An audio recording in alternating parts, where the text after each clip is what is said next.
मुझे तुमसे न भुलाना, मुझे दिल से न न भुलाना, भुलाना, चाहे रोके ये जमाना। तेरे बिन मेरा जीवन कुछ नहीं। আমি তো চিন্তাই কোনোদিন করি নাই যে ফিল্মটা কি, জানতাম না। যখন আমি প্রথম ছবির শুটিং করি জানতাম না যে ফিল্ম কি। তো যেইভাবে বলেছে সেইভাবেই করেছি। ডাইরেক্টর বলছে এইভাবে নাচো, মানে কোনো নিজের থেকে যে এখন যে বুঝি ক্যারেক্টার এটা এই করতে হবে, ড্রেস আমাকে এই পরতে হবে, এই মেকআপ করতে হবে, তখন কিন্তু ছিল অনেক জিনিস। তখন ডাইরেক্টর যেভাবে বলেছে সেভাবেই কাজ করে গেছে। মানে ফিল্মে আসার কোনো ইচ্ছাই ছিল না তাহলে ইচ্ছা শুরুতে? আমার ছিল না, আমার ফ্যামিলিরও ছিল না। একটু আসার গল্পটা একটু জানতে চাই আসল কিভাবে। গল্পটা এটাই যে আমি বুলবুল একাডেমিতে নাচ শিখতাম। অ্যাকচুয়ালি আমার বড় বোন শিখতো, ওনাকে দেখে আমিও শুরু করি।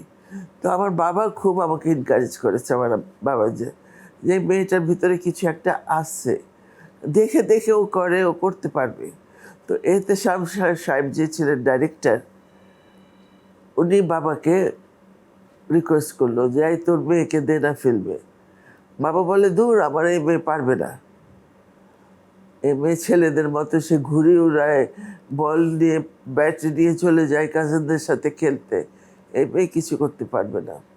যাই হোক, অনেক রিকোয়েস্ট করার পরে আমার মাকে এসে বলে যে এরকম ওরে ছবিতে নিতে চাচ্ছে।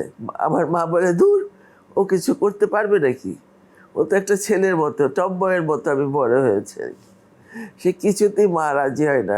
এই রোজ বাবা এসেও বুঝাতো, দুজনে ঝগড়া রোজই হচ্ছে। মা বলছে না, বাবা বলছে হ্যাঁ, ওরে দাও না, ও পারবে, আমি বলছি ও পারবে। এই করতে করতে একটা সময় আসে যখন বাবা বলে যে দেখো ওকে দাও করতে, ও যদি না পারে আমাদের ঘরের মেয়ে ঘরেই ফিরে আসবে, এত ভয় পাচ্ছ কেন তুমি? না পারলে চলে আসবে, আমাদের কাছে আসবে। তখন মা আর কি একটু মানলো যে হ্যাঁ এটা তো ঠিকই, তখন সে রাজি হয়। এইভাবে করে আমি ইন্ডাস্ট্রিতে ঢুকি। পাকিস্তানের শুরুটা কিভাবে করলেন? মানে আমরা এটা আমাদের এখন আর্কাইভ হয়ে থাকা উচিত, সেই তথ্যটা একটু। পাকিস্তানের যাত্রাটা এইভাবে শুরু হয় যে আমি তো 1958-এ ফিল্ম লাইনে জয়েন করি বাংলা ছবিতে। তারপর আমার আরও দুই ছবি সুপারহিট হয়। এরপরে এহতেশাম সাহেব বললেন যে দেখো ঝর্ণা, সবাই তখন দত্তদা ছিল, রহমান ভাই ছিল, অনেক আর্টিস্ট ছিল। তখন আমরা আমাদের সকলকে বসিয়ে বুঝালো যে দেখো আমরা যদি উর্দু ছবি করি তাহলে পাকিস্তানের একটা মার্কেট পাবো, আর আমাদের জন্য ভালো কিছু পয়সা পাবো, আরও সুন্দরভাবে আমরা ছবি করতে পারবো। তো তখন তো আমাদের এত সেন্স ছিল না সত্যি কথা। তো ওনার কথায় রাজি হয় যে যদি আমাদের ইন্ডাস্ট্রির জন্য ভালো হয় উর্দু ছবি করলে তাহলে করব।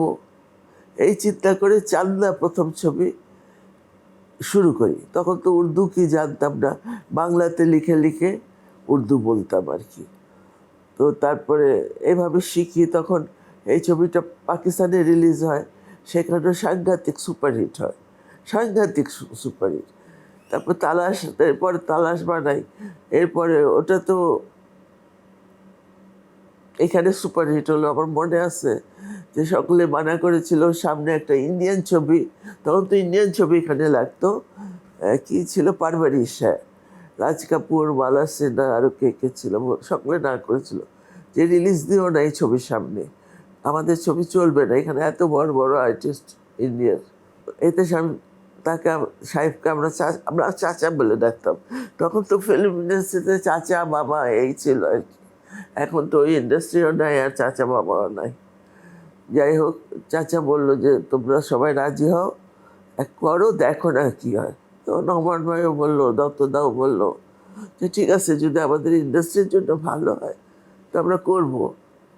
তো তার তালাশটা ওই করলাম, করার পরে ওটাও সুপারহিট হলো। সুপারহিট হলো, পাকিস্তানে রিলিজ হলো। তখন থেকে আমাকে ডাক্তার আরম্ভ করলো যে আপনি আসেন, আপনি আসেন। তা আমি বললাম যে এই এই যে বললো না এখন যে আপনার ভুলে গেছে, আমি কি জিজ্ঞেস করবো, সে ওই তুমি, আমিও চিন্তা করলাম যে আমি উর্দু জানি না, আমি যদি যাই এখন পাকিস্তানে, রেডিও থেকে ডাকবে, টিভি থেকে ডাকবে ইন্টারভিউর জন্য, জিজ্ঞেস করবে, আমি তো কোনো উত্তরই দিতে পারবো না। আমি খুব বাহানা করলাম, না এই প্রবলেম এইভাবে করে 10টা বছর আমি কাটিয়ে দিলাম। আর ওই 10 বছরে আমি উর্দুটা শিখলাম আর কি, যাওয়ার জন্য, তখন যাওয়ার কোনো এটা শিখলাম আর আরেকটা ল্যাঙ্গুয়েজ শিখলাম। শেখার পরে খুব দেখি খালি ওখান থেকে ফোন আসে।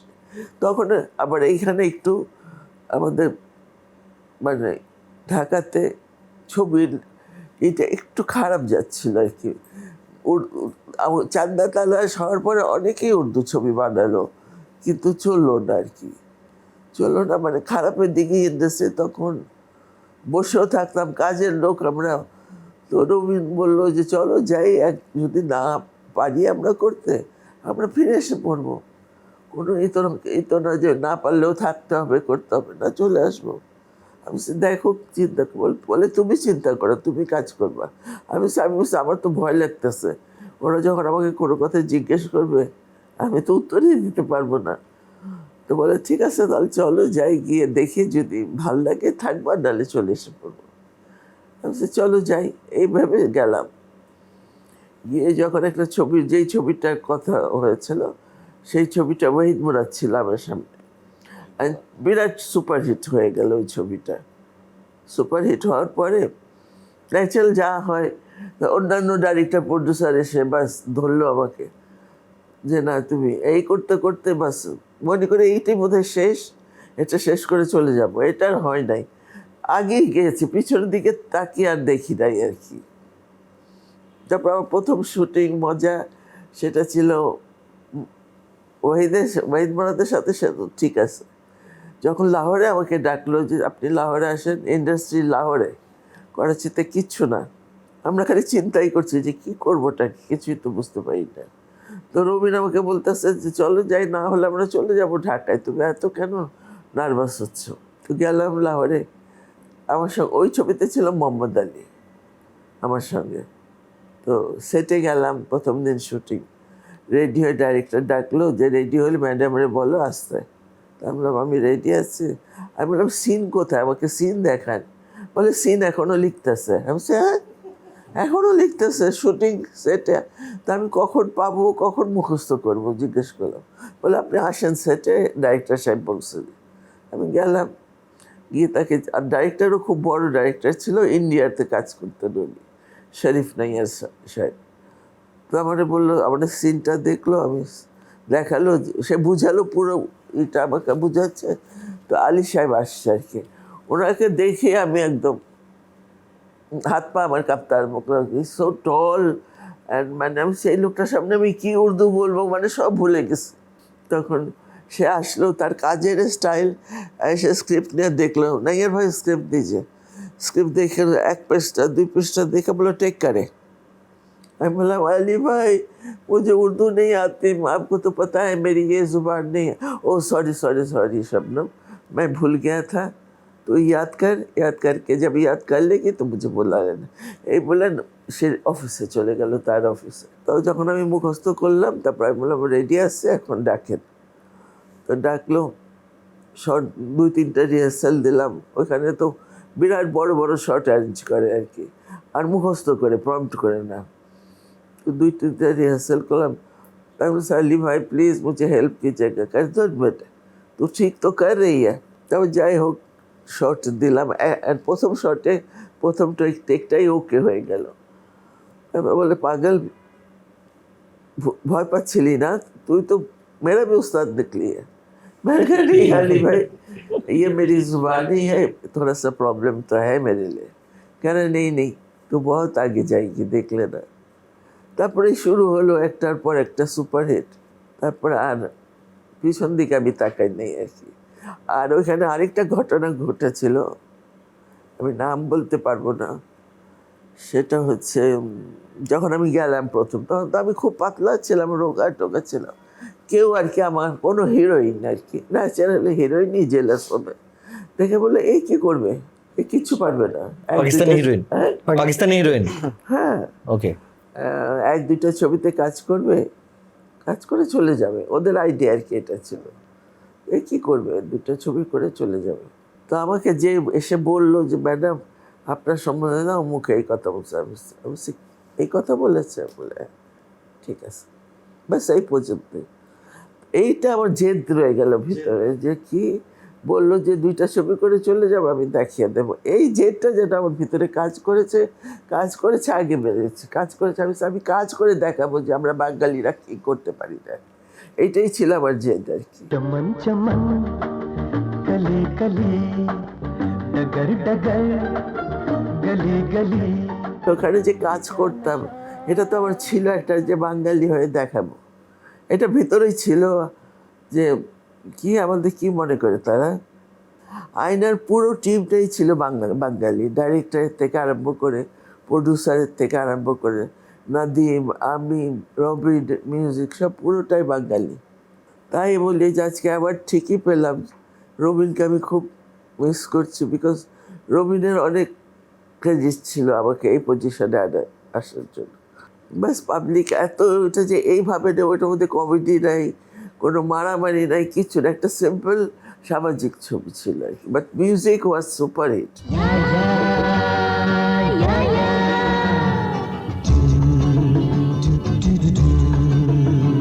যে আসে বাইরে থেকে গেস্ট, ভাই আয়না তো দেখাতো, আয়না দেখাইলে বলতো যে পাকিস্তানে ঘোরা ঠিক হইলো, এই টাইপের আর কি। তারপরে তো মানে আর সুযোগই পাই না, বললাম না, এই মনে করে এই চলে যাবো, আবার কতগুলি ছবি এসে পড়তাম যে না, যে আচ্ছা। তারপর যখন আসি আমি, আবার আসাটা, ওখানে কিছু আর্টিস্ট ছিল যারা লুকিয়ে চলে আসছিল এই বাংলাদেশ হওয়ার পরে, ঠিক আছে, চলে আসছিল। তারপরেও আমি এত কাজে ব্যস্ত ছিলাম যে ডেলি 4-4টা ছবির শুটিং করতাম, সকাল 6টার থেকে নিয়ে রাত্রে 12টা পর্যন্ত।